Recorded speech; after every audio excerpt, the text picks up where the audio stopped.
देहिया से ना हमारा लागता अलगे अलगे काहे भागता देहिया से ना हमारा लागता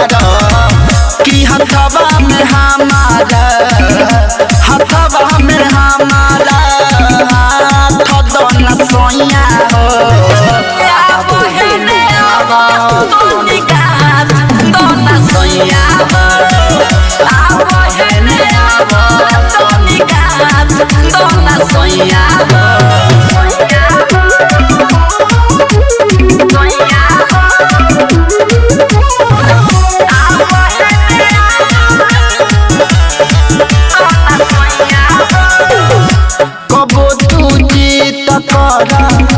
कबो तू काटा करा कि कोरावा में कसी के सहिया अब हमर ही कभारा धीरे धीरे देह सुघराई दाना हो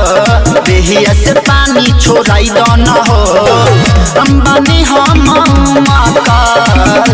बनी हम मकाल नाथ दाना सैया हो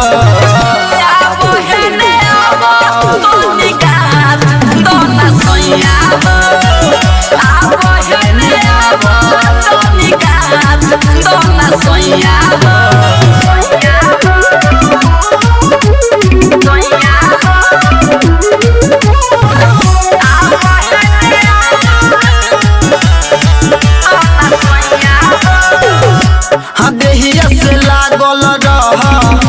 तुरंत भजागल रह सुन हम सहनी सैया तू प्यार में पागल रह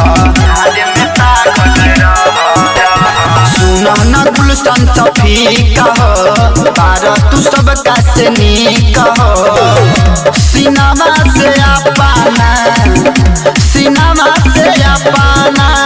सातल न सैया